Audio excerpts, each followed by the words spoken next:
Happy Halloween everyone, I hope all of you are doing great. Today I am reviewing 5 of Fallout 4's best horror quest mods to see if they still hold up. Now this review will cover minor to major spoilers, so I suggest checking these mods out first on your own before watching this video. But if you have already played the mods or just don't care, then let's start the video. Starting off with Kelly Manor, this mod sees you going through a haunted mansion possessed by a little girl's ghost. To start this quest, you need to go to Parsons Creamery and interact with this toy bicycle. Suddenly, a whole manor will appear in front of you and the whole place will turn black and white. This mod is a traditional horror mod as it mostly relies on jump scares, and most of these are surprisingly effective, although a bit predictable. Go away! Go away. This mod also has excellent atmosphere throughout with a bleak color tone. Throughout your journey, you will get to know about the powers of this little girl Madison who was being used because of these powers. This mod is extremely short though, clocking in around half an hour. The whole manor part I like, but the whole section in Madison's mind was pretty boring as you are left in this open area and all you have to do is find her while killing monsters. You can actually talk her down and that was the option I chose. I say it's a decent horror mod, a bit predictable but still a good time. Vault 1080 is actually less traditional horror and more Fallout horror. To start this quest, you need to go to the western edge of the map near the first vault. There is this abandoned church here in the swamp under which the actual vault exists. Apparently this mod was a promotional mod for Nvidia's volumetric lighting, but for me the lighting looked very pixelated, I don't know why. One thing I will give credit to this mod is that it doesn't feel like a mod and more like a part of the game. This mod's main focus is to uncover the truth behind what happened to the church folk, but it is kinda predictable. Even after reading 1 or 2 terminals, you kinda get the idea that this church was some weird cult which did something weird thinking it's a way to reach God but ended up getting everyone killed. In this case, the weird ritual was to expose people to limited amount of radiation until they turn into ghouls. Of course, after exploring the vault a bit, you will get to know that the plan didn't go so well and most of the people turned into ferals and the remaining ones just died. It's pretty usual for a vault story, nothing special. Of course, the environments are very well detailed and are on par with the vanilla vault interiors. The only bad part is putting so much emphasis on a story that was so predictable. At the end of the vault, you meet the leader of the cult who was also this vault's overseer. You would be wise to leave now and never return. You will find nothing of value down here. Only darkness and death. This guy is completely broken at this point but still retains his consciousness. You can either go to the room where apparently people found God or just leave. I tried going into the rooms but couldn't find any keys no matter how hard I looked, so eventually I just gave up and left. Now don't get me wrong, this is a completely fine mod, but I don't think it is the best horror quest mod for Fallout 4. It does nothing wrong and the visuals are fine, but I think there are better horror quest mods even in this very list. This next mod, The Secret of Huntress Manor story, feels more like a story from a storybook for young adults rather than a quest of a video game, but that's not a bad thing. I'm also glad that they chose Far Harbor for this quest to take place in, as Far Harbor's atmosphere is perfect for a horror quest like this. To start this quest, you need to talk to this guy named Ronald. He mentions about this box that can't be opened by any means, which belonged to a late professor named Professor Hunter. We go to Hunter's Manor to look for clues. Eventually, we find out that there was something more complex going on around this box. We find a note that mentioned a key that was buried along with Hunter's corpse, which gives access to his study room. But upon digging the grave, we find out that the bones are wooden. Upon opening the study room, we find even more examples of Professor Hunter's surprises. Look at that. There was a secret room behind this bookshelf.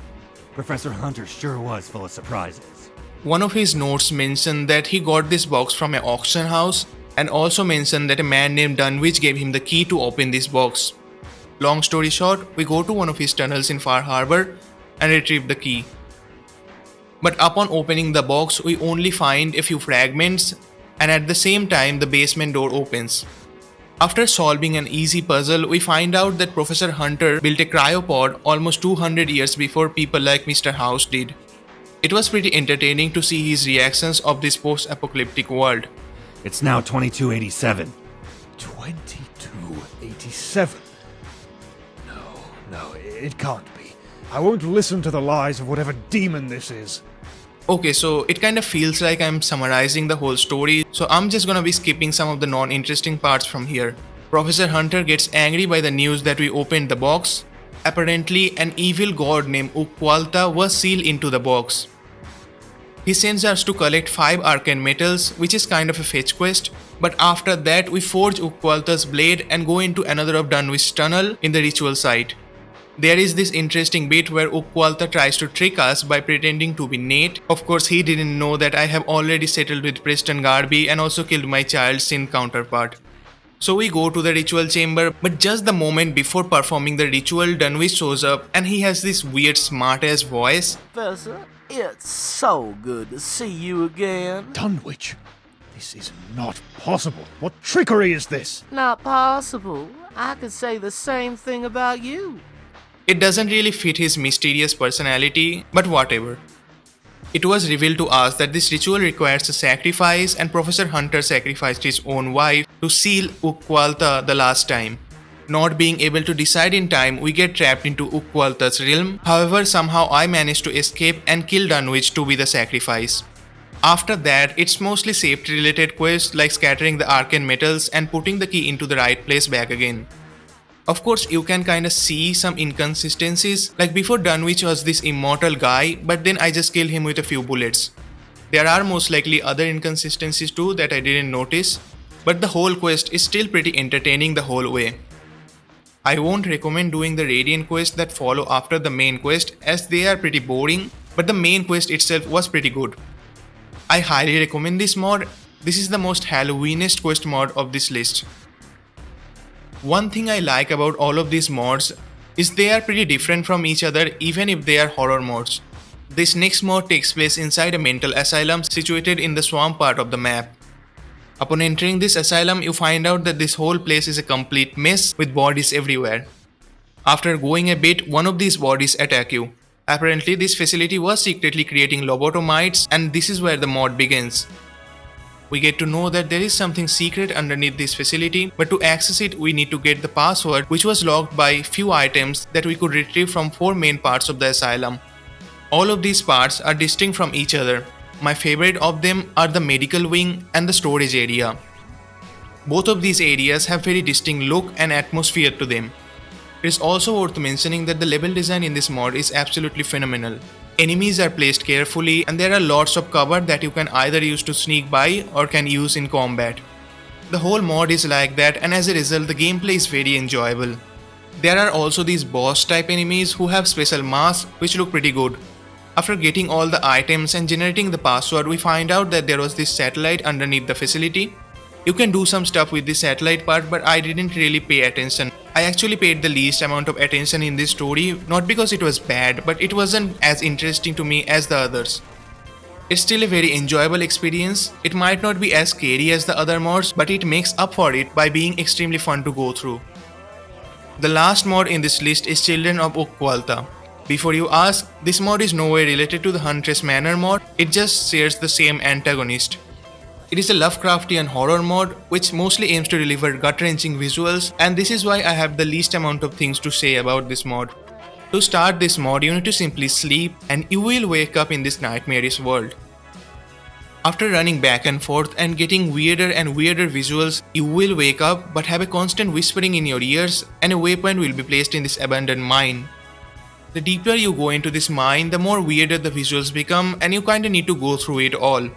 You get a diary which keeps updating with your progress, where you get to know about the story of a miner and also what happened here.